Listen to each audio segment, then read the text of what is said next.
Hello dear student, welcome to our channel PKP. Dear students, ये आपका class 9th का कार्यपत्रक 10 है हिंदी का, और वो भी 28 जुलाई की। ठीक है। सो प्यारे बच्चों, अगर आप चैनल पर नए हैं तो आप चैनल को सब्सक्राइब कर लीजिए ताकि नेक्स्ट वीडियो की नोटिफिकेशन मिल सके और आप अपनी वर्कशीट टाइम पर कंप्लीट कर लें। आप सभी का असेसमेंट भी करवाना है कंप्लीट। ठीक है। तो चैनल पर बने रहेंगे तो आपको सभी नोटिफिकेशन मिलती रहेंगी और आप अपने काम को आसानी से जल्दी कर पाएंगे।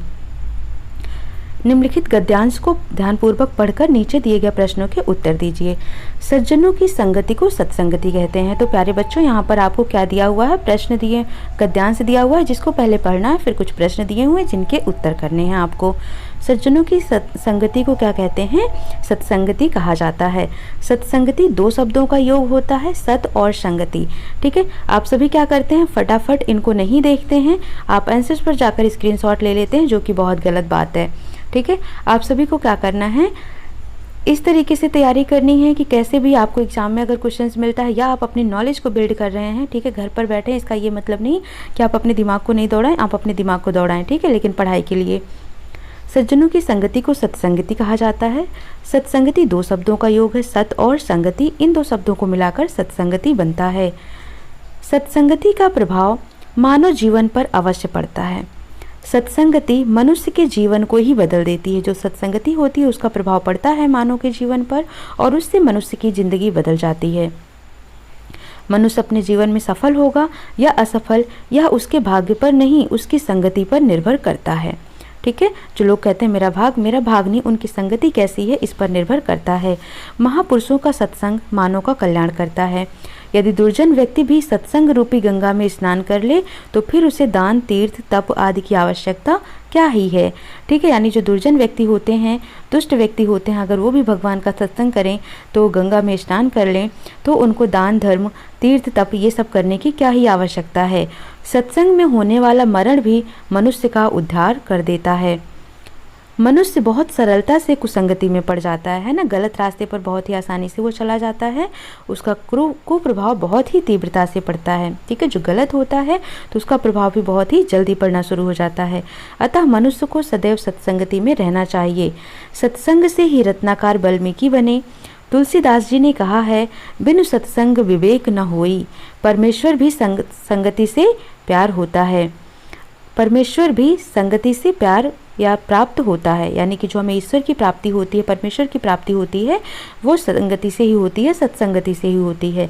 अच्छी संगत में रहने से मनुष्य का व्यवहार नम्रता से परिपूर्ण हो जाता है, जिससे वह सबका प्यार पा लेता है। प्यारे बच्चों, अब हम इनका आंसर्स करेंगे। सत्संगति से क्या अभिप्राय है, तो आप उत्तर 1 लिखेंगे। मैं इसी वर्कशीट में ही आपको करा रही हूँ। सज्जनों की संगति को सत्संगति कहा जाता है।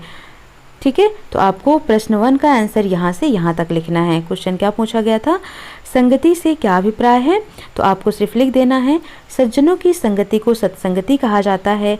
सत्संगति दो शब्दों का योग है, सत और संगति। ठीक है। तो इतना आपको लिखना है आंसर 1 में। आंसर 1 समझ आ गया। आपको कहाँ से कहाँ तक लिखना है, सज्जनों की संगति को सत्संगति कहा जाता है। यह दो शब्दों से बना होता है, सत और संगति। क्वेश्चन 2 है, अच्छे और बुरे मनुष्य की पहचान किससे होती है।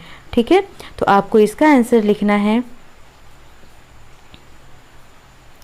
अच्छे और बुरे मनुष्य की पहचान उसकी संगत से ही होती है। ठीक है। तो यहाँ पर आप नोट कर लो।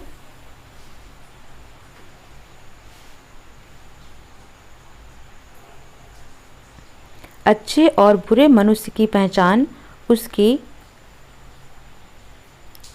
संगत से होती है। किससे होती है, संगत से होती है। अच्छी संगति से व्यक्ति क्या बनता है। ठीक है। तो यहाँ पर लिखा हुआ है, अच्छी संगति से व्यक्ति क्या बनता है, तो अच्छी संगति में रहने से मनुष्य का व्यवहार नम्रता से परिपूर्ण हो जाता है, जिससे वह सबका प्यार पा लेता है। तो आपको प्रश्न 3 का आंसर इस लास्ट लाइन से ही लिखना है। ठीक है। अच्छी संगति में रहने से मनुष्य का व्यवहार नम्रता से परिपूर्ण हो जाता है, जिससे वह सबका प्यार पा लेता है। तो पहला आंसर मिल गया आपको, सत्संगति से क्या प्रभाव है, तो सत्संगति यहाँ से यहाँ तक लिखना है। सज्जनों की संगति को सत्संगति कहा जाता है। यह दो शब्दों का योग है, सत और संगति। अच्छे और बुरे मनुष्य की पहचान किससे होती है? तो अच्छे और बुरे मनुष्य की पहचान उसकी संगति से होती है। ठीक है, ये लिख लेना है। तीसरा क्वेश्चन था, अच्छी संगति से क्या बनता है मनुष्य? अच्छी संगति में रहने से मनुष्य का व्यवहार नम्रता से परिपूर्ण हो जाता है, जिससे वह सबका प्यार पा लेता है। गद्यांश के अनुसार किसका कुप्रभाव मनुष्य पर तीव्रता से पड़ रहा है? तो तीव्रता से किसका कुप्रभाव पड़ रहा है? कुसंगति का। तो क्या लिखेंगे यहाँ पर?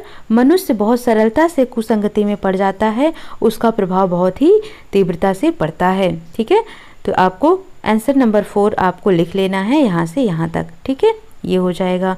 नेक्स्ट क्वेश्चन है, उपयुक्त गद्यांश का उचित शीर्षक लिखिए। तो इसका शीर्षक क्या हो जाएगा? सत्संगति। क्या हो जाएगा? सत्संगति। शीर्षक आप अपने हिसाब से भी देख सकते हैं। ठीक है, सबके अलग अलग शीर्षक हो सकते हैं, तो आप उचित शीर्षक लिख दें सत्संगति, यानी कि संगति कैसी है, अच्छी है या बुरी है। ठीक है, तो समझ आ गया होगा। सो मिलते हैं नेक्स्ट क्लास में। पर वीडियो को शेयर कर दीजिए, और आपने सब्सक्राइब नहीं किया है अभी तक तो सब्सक्राइब भी कर लें, ताकि नेक्स्ट वीडियो की नोटिफिकेशन मिल जाया करे।